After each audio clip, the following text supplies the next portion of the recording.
Hello, and a big welcome to the Strategy Remix. Thank you for joining this LinkedIn Live session. I am your host and moderator, Sammar Farooqi. We will get started in a few moments. Now remember, this is live social audio.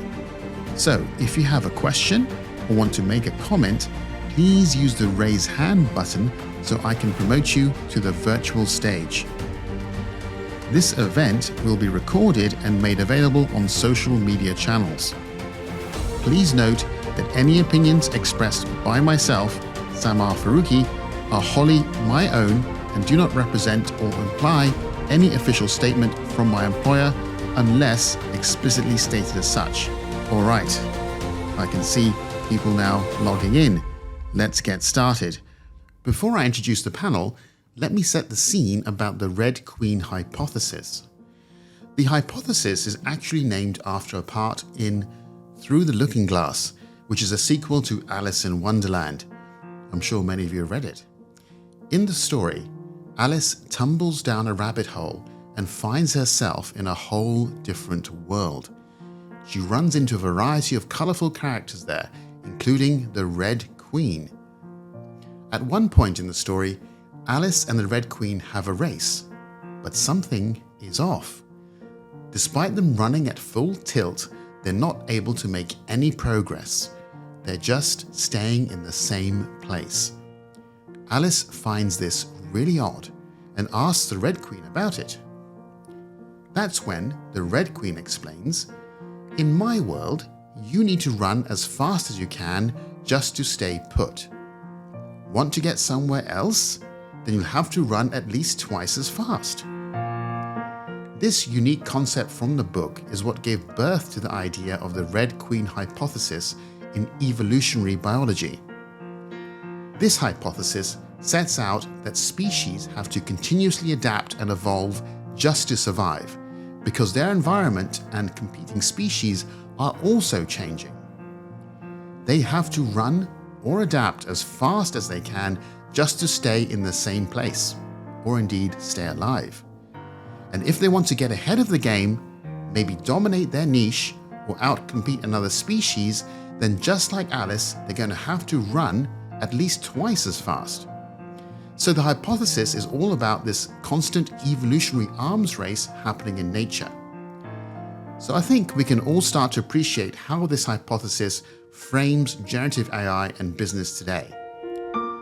Here to discuss this, I am pleased to introduce my panelists today, David Pontoppidan and Jamila Sadek. To introduce David is a transformation and strategy expert advisor who works with clients across Europe to define their transformational benefits and organizational implications of adopting future technologies in the areas of cloud, AI, and sustainability.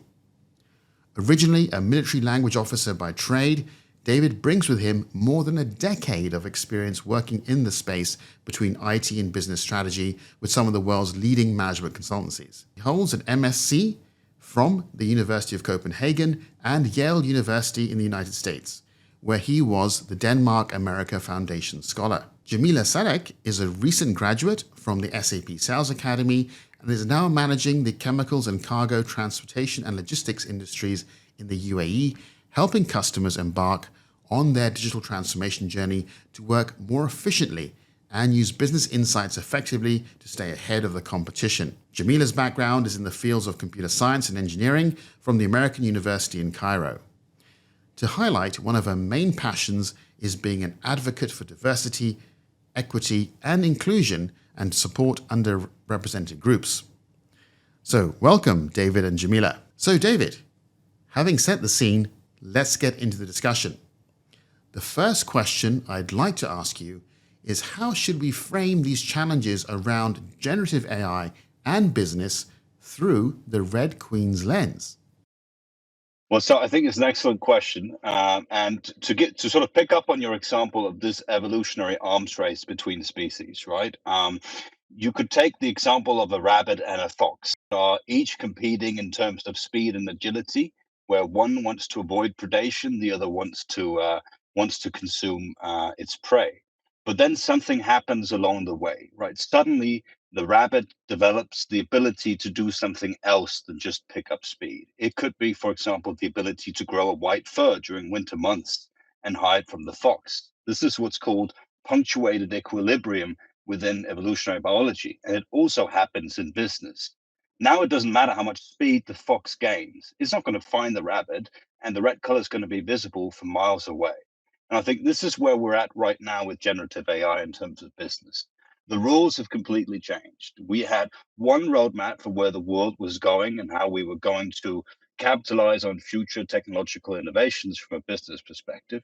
And then we have this thing that comes to our attention called generative AI.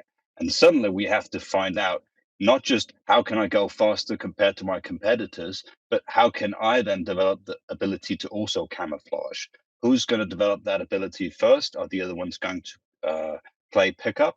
And how do you then capitalize upon it? And I think this is really what's fascinating about it. And another thing that's fascinating about it is everyone is rushing towards innovating within this space. But that doesn't necessarily mean that you are safe once you get there. Let's go back to the example of the rabbit and the fox. Imagine that the rabbit develops the ability to camouflage itself, and now it can hide from the fox. That's great. But guess what? There's an arctic wolf hiding around the corner for you. So this is the conundrum of business today, right? The key question isn't what is the return on investment for me in terms of this particular technology, but what is the return on risk? How do I mitigate the risks of dropping out of the race? How do I ensure not just relevance, but also survival? And what are the risks in terms of the future competitors I'll be meeting once I gain these capabilities? Right, very well said, David. I think one thing I wanted to ask you about was to frame this in the correct historical context, right? So obviously we're technologists, we're colleagues, happen to work for a technology organization, and talking about innovation, the speed of innovation is nothing new to us, right? So what has changed historically to where we are today, and why is it so important? I think a couple of things have probably changed, Sammar. I mean, if you look at it, in the words of Ray Kurzweil, everyone on this call is several hundred years old. If you look at the amount of technological innovation that we have consumed in our lifetime, and compare that to the average amount of technological innovation that has been generated throughout the average lifespan of a human in the course of human civilization. So in that essence, you can say things have been moving at an accelerated pace for a long period of time. But then what you've seen alongside of that is an increase in the ability to compute, an increase in the ability of technology to do entirely new things, coupled with a drastic decrease in price and more broader availability to a general audience. And I think this is one of the things that is truly revolutionary today. And I think everyone will realize just how incredible it is, what we've seen in this past year and these past 6 months compared to what we saw beforehand. And I'm a little bit reminded of perhaps the story of the goldfish that was brought home from the pet store in a plastic bag, and it was put into the aquarium, and the goldfish swims around and says, "Well, this must be that great Pacific Ocean I've heard so much about." This is a little bit where we are now, right? I mean, this is, I think, we are in a situation where we've moved from something that was so much smaller that it makes the past seem incredibly narrow and the future infinite.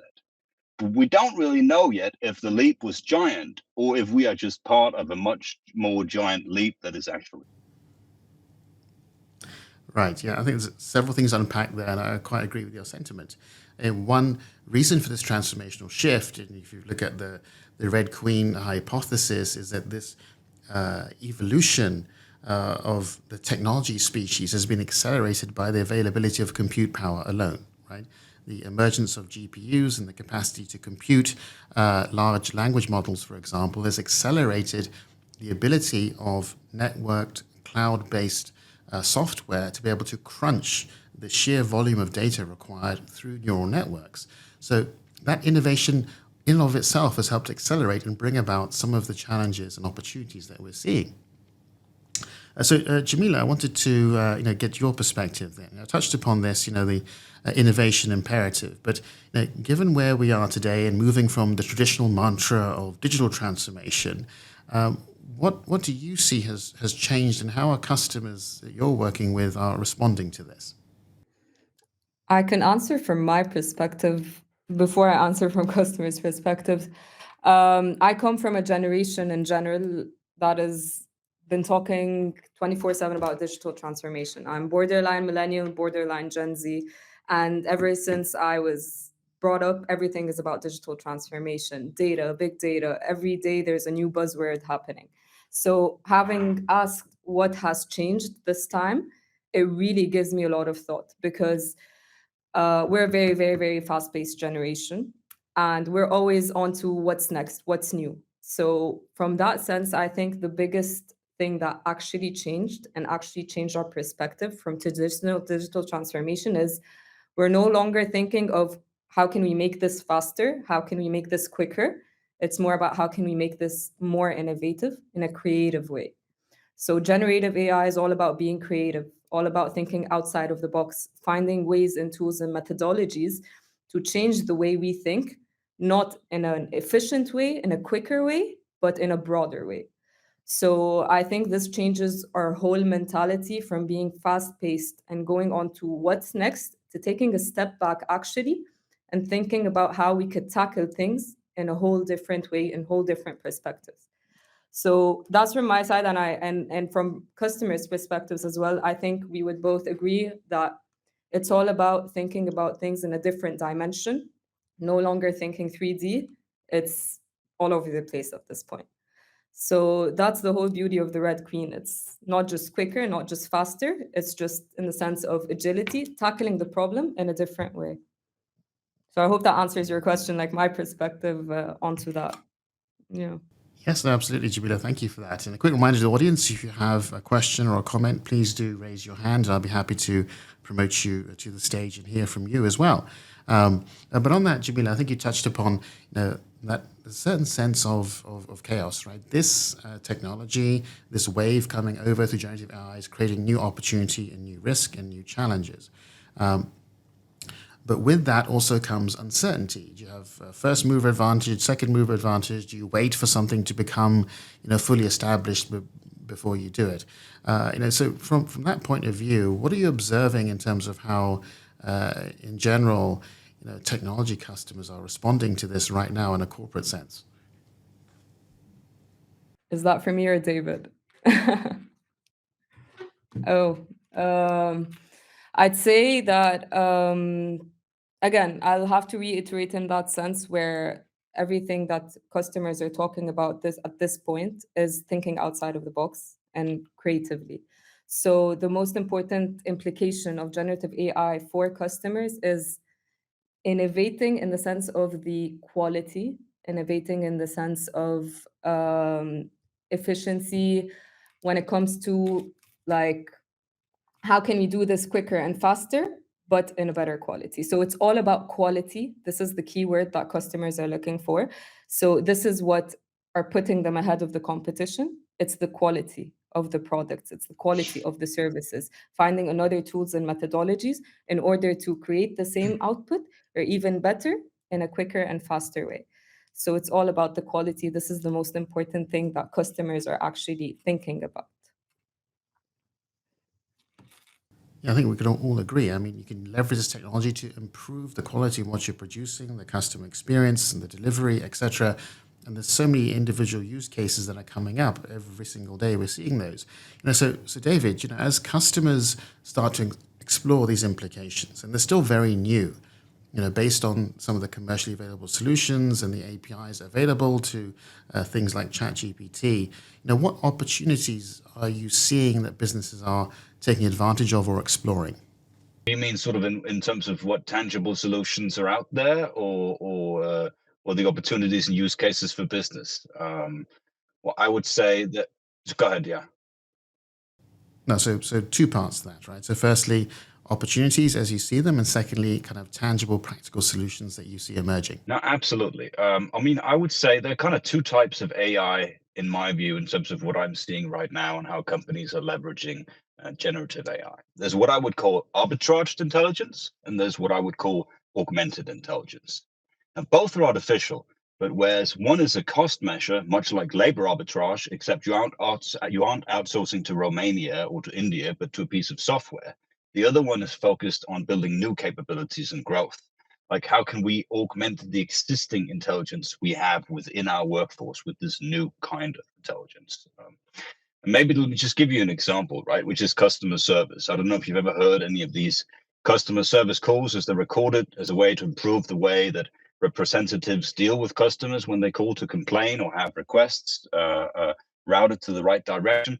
But a lot of them are truly awful. I mean, people tend to be jerks, let's be honest. So this is an obvious place to automate, just have people call and scream at a robot when their Wi-Fi isn't working, or maybe they have to go through a robot when they want to take out a mortgage and so forth. This is arbitraged intelligence, right? But basically, generative AI isn't adding anything new to this. It's just a better and smarter way of doing what we're already doing. It's no different than today than when I'm calling American Express, I have to go through 11 different menu items and still end up saying customer representative at the end of it. Right? But imagine if you could have all of these recordings of customers who called you stored in the cloud somewhere, and you could access it with an embedded piece of AI that integrates into your enterprise software. This isn't arbitraged intelligence. This is augmented intelligence. It goes through 1 million customer service calls, then does human-like or better than human transcription to text, including things like tone of voice. It analyzes the text, including context, at human-like or better than human level for commonalities and outliers, and then builds a data set that you can do further analysis on. And then it's able to spit out valuable insights like a human could, or even better than a human would, around things like, here's why customers are generally upset when they're calling you. Here's how you generally tend to alleviate their anger and go towards finding a solution during your customer service calls. Or in the case of taking out a mortgage, here's where we generally succeed in leveraging our new insurance policies for mortgages. It works when we say it at this point of the conversation. It doesn't work when we say it at that point of conversation, and so forth. So you have now the ability to bring a level of information to your organization and to your corporate strategy that beforehand wasn't available. And what's even more interesting is you can then tie that into your corporate strategic initiatives that you have in place already and the investments you have, and come up with solutions and concrete initiatives with generative AI. Like, maybe it's an idea to have non-native English speakers ready to engage, to make sure that we're not pushing particular products early on in the conversation when customers are calling our customer service because it will upset them. They're calling with a problem they need to be solved, not to buy additional services or products. Here's how you can follow up on a customer service call with a personalized email that takes that particular call into context and builds a value proposition around it in terms of how to keep that customer or expand on that customer's footprint with you as a company. Right? And this is totally different depending on whether it's Sammar who called or it's David who called. Right? So in this scenario, you've augmented the intelligence that underpins your entire customer strategy, your customer service engagement model, but you haven't necessarily replaced those representatives with AI or with bots. And so this is a use case for how you could leverage this in an entirely new way. Absolutely. Timo, you wanted to share a point of view. Hello, Sammar. Hello, David. Hello, Jamila. I wanted to follow up with the point that David just made, talking about the Red Queen's Gambit and this notion of having to double our speed in order to progress. I think I see a lot of occasions where people are using these new technologies to just do slightly better what we've already been doing. It's the sort of horseless carriage phase of using the technology. David, the example you just gave of using it to augment a customer service call, I think is a good example, because I don't want to talk to a customer service representative normally, right? If I have a problem, I want that problem fixed. Ideally, the AI would just let me fix it directly without having to talk to anybody. You see what I mean? Do you think that we're in that phase? Yeah, thank you, Timo, for that excellent question. I mean, I don't know, Jamila, I hope it's all right if I grab it first and then I'll Yeah, pass it on to please. you.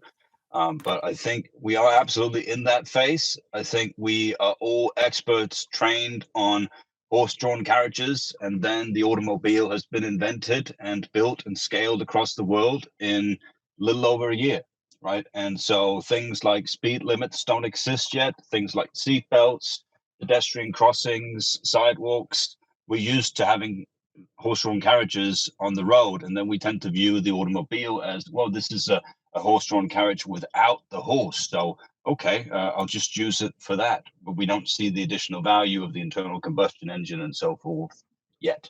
The companies who do see that value are going to be the companies who pull ahead and not just do what everyone else is doing, but actually manage to build a competitive strategy around this.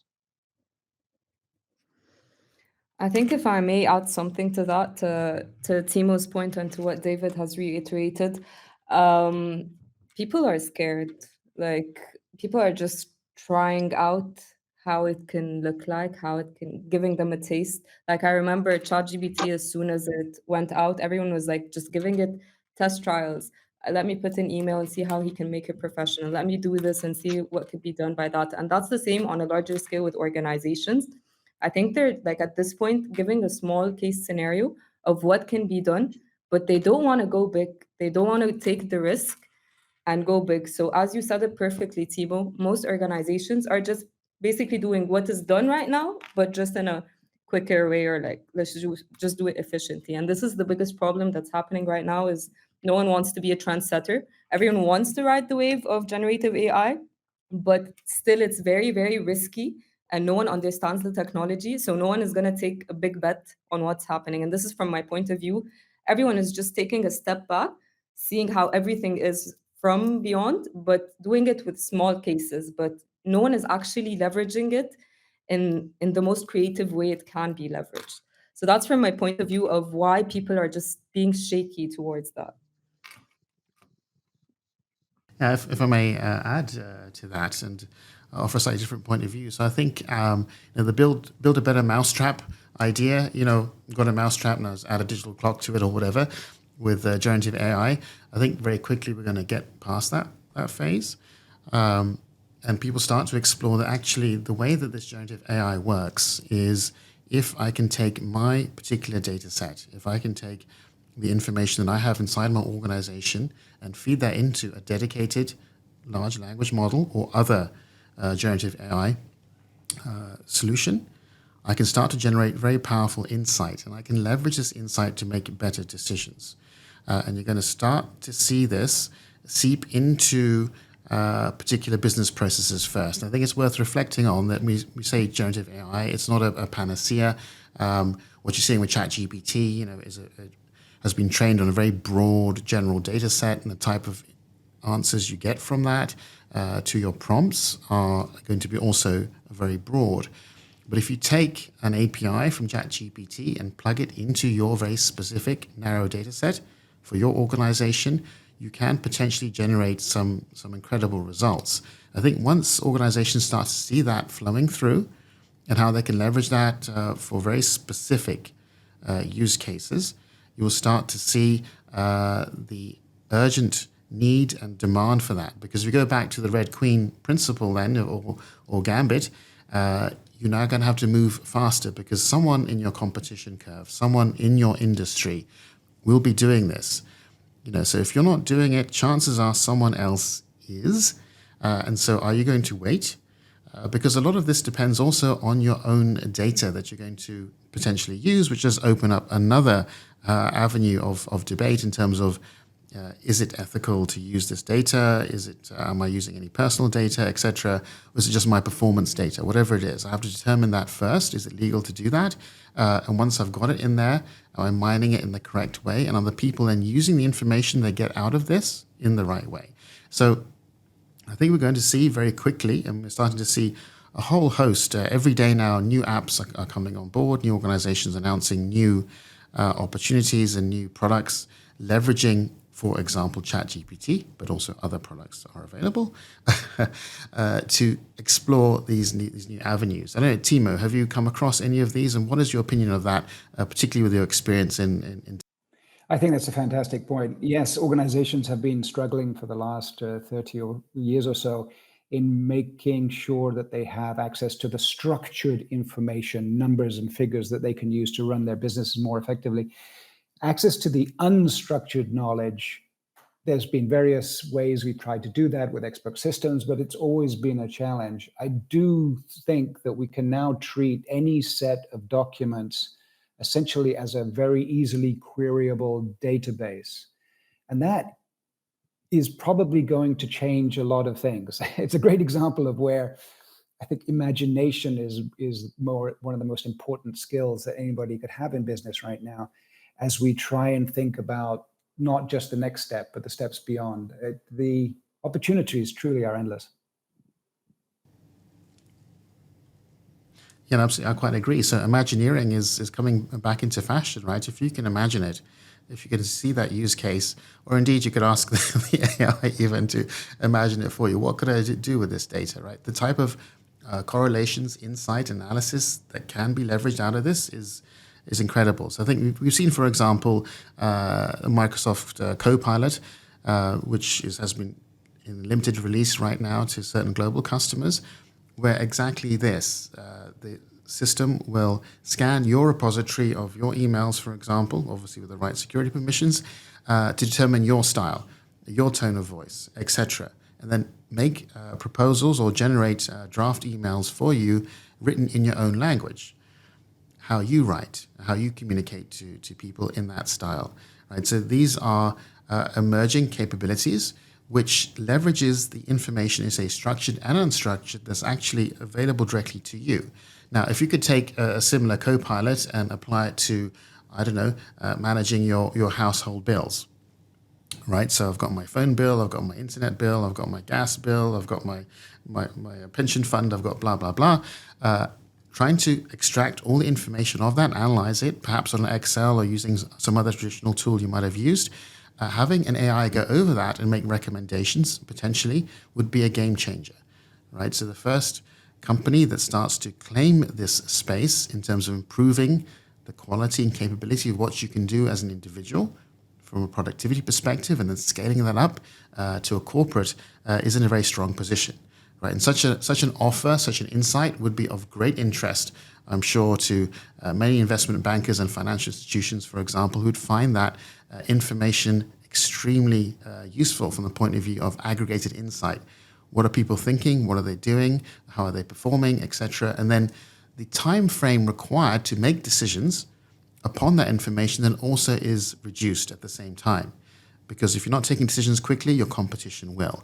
And this is what I think comes back to that cycle about the Red Queen, is that we have to run twice as fast. What you might have done in a day or a week, you can now do in an hour or less. And making a decision on the result of that is potentially very powerful. No, I think you're right, Sammar, and a couple of different use cases emerging from what you're saying here, which to me is I was giving a keynote in Stockholm a few months back, and I presented a couple of crazy use cases. One of them being, why am I being paid the amount of money that I'm being paid right now if I could clone myself into a digital avatar that could do a fifth of the work that I'm doing for routine tasks elsewhere? Should I be able to monetize that avatar? I mean, it has my skill set, has my capabilities, my ability to solve different things. Is that a potential use case? We're laughing because it's funny, but also is it something that we might have to deal with in the future? Second being, we were talking about customer service using generative AI in that context, not necessarily automating the customer representatives, but let's say that we do automate them with generative AI. Why not automate the customer requests as well with AI? Why do I have to call my broadband provider when Wi-Fi isn't working? Why do I have to negotiate down a price when I need to buy a new car? If I can train agents to do that for me, and they can get the best possible proposal. And I think we're seeing the emergence of that with the API plugins for ChatGPT, also with stuff that's built on top of it, like Baby AGI and AutoGPT, we are seeing the emergence of some of these crazy use cases. Yeah, absolutely. And there's a whole opportunity universe opening up. Mark, great to have you. If you'd like to unmute and share your point of view. Hi, thank you so much for having me. You guys are touching on some amazing points. I'm all on board with everything you're saying. I just wanted to ask, how do we get these points across about the benefits of being an early adopter, being a first mover, as maybe a service provider who's providing AI marketing services to people like myself? And how do we get these businesses to see the concrete value and the potential, and to act on, maybe these metaphors that you're providing are amazing, but I think benefits want to kind of have this said in their language in terms of return on investment, etc. Do you have any comments on that? Oh, that's a great question, and I think you've reached the right team. Certainly, that's our day job, right? We concretize benefits for our customers, and that's exactly what we do. I think, in terms of generative AI, and I'd ask Jamila and David to weigh in as well on this, there are obviously clear benefits. There's some studies published already. I've tweeted and published them on LinkedIn earlier, I think a couple of weeks ago, from Harvard and Yale and a few other schools as well, Stanford, in terms of productivity gains. I won't quote the exact percentage, I don't have it in front of me, but significant double-digit percentage gains, for example, in customer service scenarios, where a customer has access to an AI co-pilot or assistant. So it's not replacing an individual with effectively a robot or a chatbot. It's that the information required or analyzing the use case in a customer service inquiry can be improved. The quality of that service, as Jamila was talking about earlier, the quality and the productivity of that individual agent can be improved significantly. So this is one example in a customer service scenario of how that can be measured. The other is in simple raw productivity, the amount of person hours required to complete a task. You would have heard, for example, how ChatGPT-4 passed the bar exam, I think, with over a 90% score, which is well above the human average, the California bar exam. That's one example of saying, okay, now if I can ingest all the required legal data and all the past cases and evidence, et cetera, that's required, I can get to an initial analysis about case law in a matter of seconds that would take a human team of 10 to 15 individuals a week or 2 weeks. So this is a massive productivity gain. And of course, you're going to need a human in the loop ultimately to make decisions about the information that's produced. So that does not go away. However, the productivity of individuals is increased rapidly. And the analogy I use, therefore, around that is that obviously if you were running a law firm, Mark, and you were able to offer that service to your customer and say, I could answer your query and within a single day with a high level of confidence by leveraging the tools that I have, as compared to your competitor who might take 3 to 4 weeks and charge you 5 times as much. Eventually, obviously, customers are going to come to you once they see the ability, the speed, and the confidence with which you can answer their specific requirements. So we're going to start to see this, and you're starting to see specific measures come into it. It's still very early days, but productivity is one where there are published studies. David, Jamila, would you like to weigh in on that? I think if I may step in here, it can be used, generative AI can be used for everything. That's the thing, that any industry, any organization can leverage it, whether productivity, whether efficiency. For example, the healthcare, I'm sure everyone's seen the post about like AI has predicted a disease or cancer before it even formulated years before. So healthcare, they can leverage it with their algorithms to predict diseases and prevent it. With manufacturing, it can also be used for predictive maintenance. It could predict new revenue streams, new business models, new business opportunities that were not in the strategy itself of the company or the organization. So I think, as I'm repeating this a lot, it's all about thinking outside of the box. It's more than the human can think. It's all about analyzing data and seeing what we have missed through that data, and seeing how we could potentially use this data to open new revenue streams, even predict the future and maintain it. And like, I know I'm saying that a lot, but it's all about the quality of using your time in general. So I hope that also puts a way into Mark's question on how we can convince businesses of the benefit. No, I agree. I think you captured it well, Jamila, at least for that part. Yes, thank you so much, guys. That was great answers. I appreciate that. Most welcome. Mark, I'll share with you afterwards the Harvard study. I think definitely well worth a read. Steve, great to have you back on the Strategy Remix. Yeah, I managed to find that it was happening, so it's great. I've managed to get on live. Really interesting discussion, and I think it's really good that we talk about quite frequently about how do we use AI, what do we do with it, how can we explore it. The great thing that I find from boardroom discussions that I'm involved in all the time is some of the best use cases of all different topics come up with when you get the board in a really good discussion. They go, I wish we could do this as part of our business. I wish we could do this. And it's either whether it's offering a service or, like Jamila said, about maintenance, or it might be that we're putting new routings in production that something could recommend. It's just, I wish we could do this. And I'm thinking that is surely one of the great ways we could exploit generative AI moving forward, with a tool that's learned things that we're not dependent upon the people in the room to know. We've all made a career out of consulting, being one chapter ahead of the people that we're working with. And it's a case of, if we've got a tool and a capability now that could have consumed all this learning, the ability for somebody to go, I wish we could do this. And I think that could get some really interesting use cases. And then a second point, just very quickly, is we talk about how fast it's moving, but everybody seems to be slightly slow in really trying some of the things other than playing with it. And it's interesting putting that on the fail fast stuff that everybody talks about over time. Try it, fail. If it doesn't work, try something else. We're not seeing a lot of that with this wonderful new technology and capability. I think that's a great point, Steve. I mean, some of the things I've seen people tell me, this is amazing what I could do with ChatGPT. I'm saying, you're using it like a search engine. You can do that with Google too.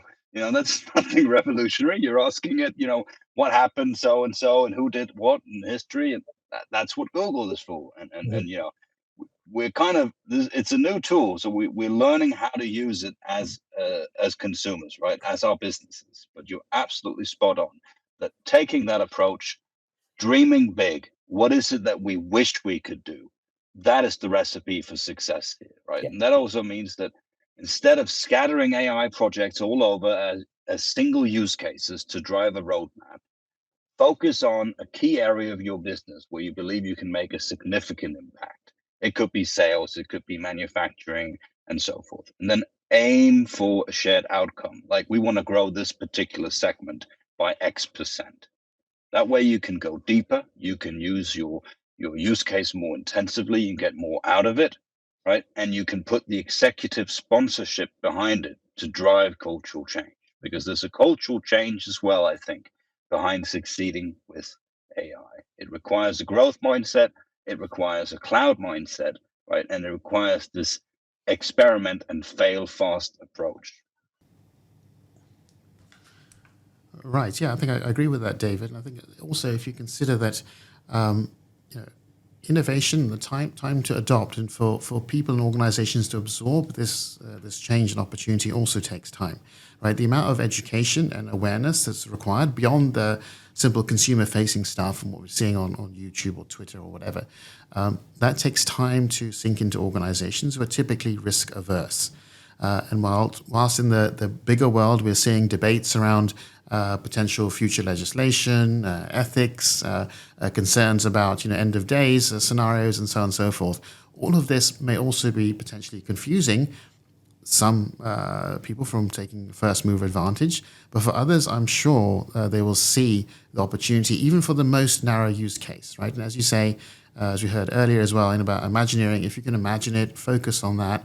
And Jamila, we spoke earlier in preparation for this, in terms of how organizations can leverage the thought process around innovation, and that the traditional approaches to going from envisioning to all the way to planning and execution of an innovation is still valid, I think. What was your perspective on that? I think I'm going to steal what Steve just said, and it's no longer the traditional way, in the sense of now it's all about, I wish I can do this. As Steve said it perfectly. It's what you want to achieve, and then taking the steps back and looking at how you can achieve that. And we're no longer living in a sci-fi world where nothing can be achieved. Oh, this is impossible. Everything, for some reason, is possible at this point with the metaverse, cryptocurrency, all of that.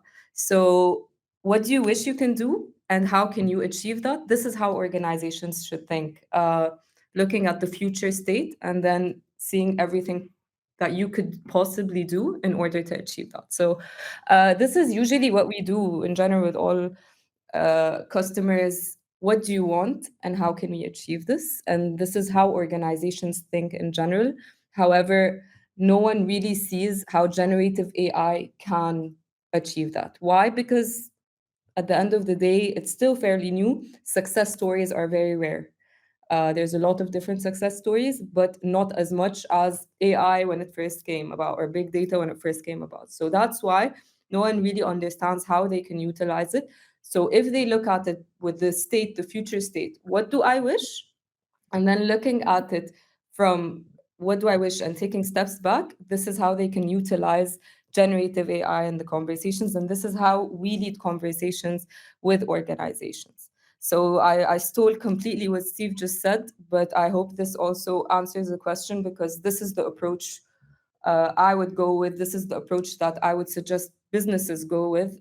What do they wish, and how can they achieve it? So future state, completely future. Sammar, if I could just chip in just briefly. I'm reminded of a dinner that I'm going to name drop something spectacularly here, but anyway, I'm reminded of a dinner that I went to in about 96, 97, when with Hasso Plattner. And I remember Hasso saying at that dinner, he said, currently we are limited, the ability of what we can do is limited by the capability of technology, which is something you referred to at the start. He said, however, in the future, technology is going to be limited by the thought of what we think we want to do with it. And I think, we're definitely at that point. And we need the people with the imaginations, and we need the people with the wild thinking to actually create some of the new businesses that we're going to see. We're going to see through generative AI, a new Amazon or a new something or other similar to that will just happen because somebody will have that wild dream. Yeah, absolutely. I think, Steve, I was at an event yesterday, just to name drop, with Sam Altman. He was here in Abu Dhabi. I was able to attend that event. And he was asked the question, what do you see in 2 to 3 years' time? Well, what is the horizon? What do you think the future of AI is? And he gave a very simple answer to that, which is, I think no one will be talking about it in 2 years because it will just become part of the infrastructure, become part of the expectation.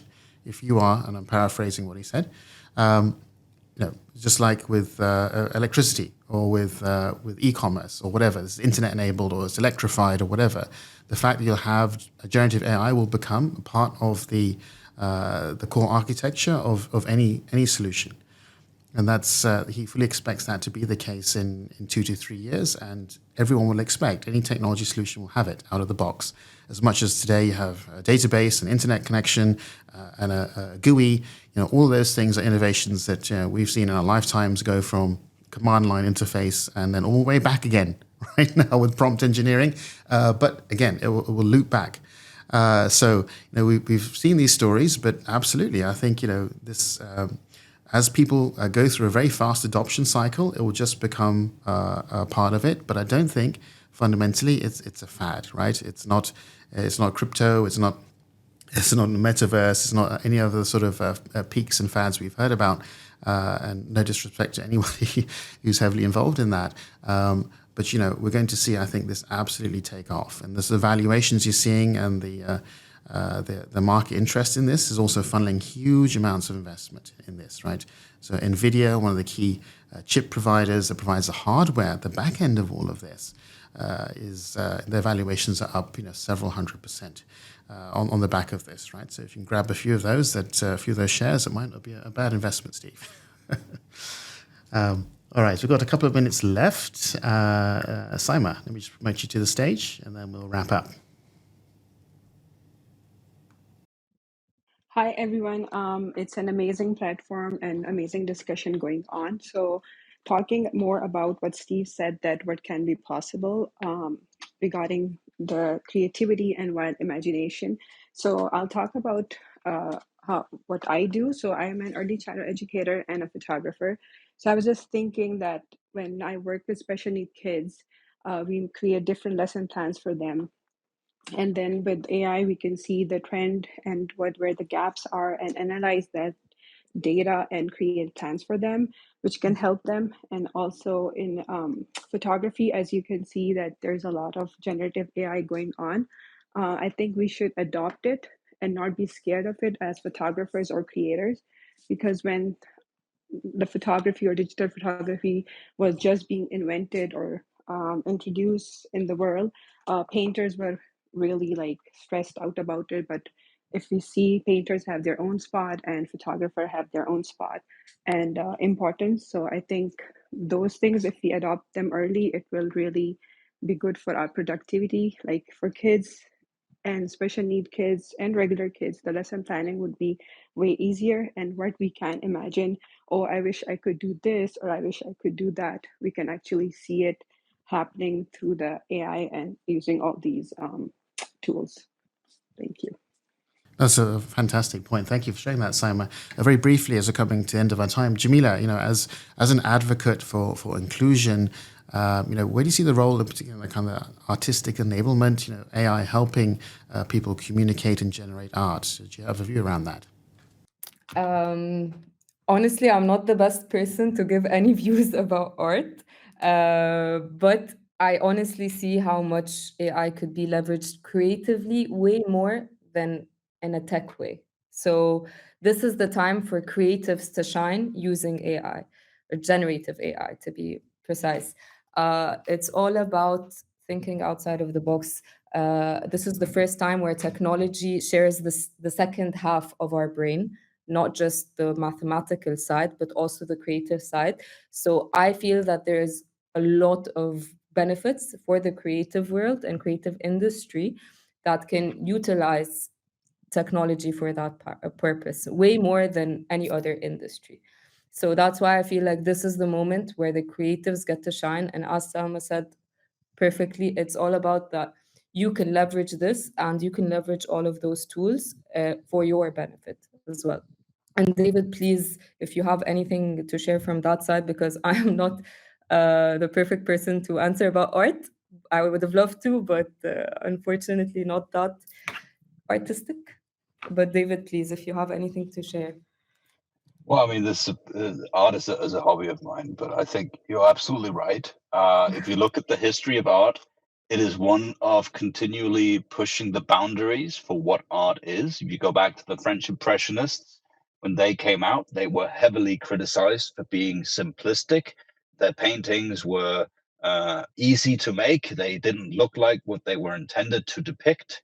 And all in all, it was seen as a money scam to, instead of spending 5 years on a single painting, you could complete it in 5 months, right? And today, these impressionists like Monet and so forth are some of our most valued aesthetic contributors to global culture. A lot of people love them, and they're some of the most expensive paintings sold in the world as well. So I think what we're seeing in terms of art is a further democratization of the ability to create art. You're also going to see pushback saying this isn't art, this is simply too easy to make, it doesn't require anything. But that in turn also means that the people who do it really well are going to be the artists, right? And that's gonna define what this means in terms of foundational models for images and so forth, and their ability to create high quality photos and paintings. Very eloquently said, David. Thank you so much for that. Just to recap from the previous session we had a couple of weeks ago, we had people also asking about the impact on Hollywood and creating movies. You know, there has been some disruption around that as well, where concerns around AI have led to some industry disruption as well. But actually, the same point applies, right? It can be used as a tool, you know, for the benefit of creatives, and it should not be considered necessarily as a threat, because it will end up creating its own genre of art. And I think whether that's sound, whether that's painting, or that's photography, you're going to see the emergences of new types of genres and new types of ways of consuming that. The expectation and the palette of what's available for people to consume and how they communicate art will change. And that's just the normal progress, right? Of moving from simple paintings on canvas to printing, to all the way to television, cinema, etc., etc. The medium and the palette changes. The emotional content of that is still there. And who's to say, you know, that Monet is better than Spielberg? They're both artists using a different palette in a different way, but the emotional content, what they're trying to convey, is no doubt very true to their vision. And I think this will create a whole new set of exciting tools for people to explore. So with that, I think we'll wrap up. If there's any other final comments, more than welcome those. Any final comments from Jamila, David? I think this was a pleasure. Thank you so much for the invitation, Sammar. Thank you to everyone who tuned in and listened either live or will be listening afterwards on YouTube. This is, I think, one of the most important topics that we've seen in technology in the past decade, and I think it's important that we continually discuss it to see how we can best adapt it to reach our business goals as well as our personal goals. So thank you very much for the invitation. Same from my side as well. First of all, thank you so much for this invitation. It was such an insightful session, hearing all the different perspectives from different people. And I think it's just in general, organizations just need to take that step. They need to take that risk. As you said, it's going to be a technology that is going to be at some point not even talked about. It's going to be part of our day-to-day, part of our infrastructure. So that's why we need to leverage this. We can't be scared anymore, and the benefits are insane. So that's from my side as well, and we have to keep talking about this, as David has mentioned. All right. Thank you so much, David and Jamila, and to everyone for listening and joining in, supporting the Strategy Remix. Look out for future events. We'll be discussing this topic, I think, again. We had over 340 registrations globally. So look out. If you have any questions or comments, do reach out to me, or any of the panelists will be happy to take those. So with that, I will bid you good day and play the outro. Thank you so much. You have been listening to the Strategy Remix with Sammar Farooqi. Many thanks to our panel for taking the time to join, and to you for your kind participation. Look out for the recording of this session on LinkedIn and YouTube. If you would like to be a future panelist, have an idea for a topic, or any follow-up questions, please drop a LinkedIn DM to Sammar. Remember, you cannot predict the future, but you can help make it.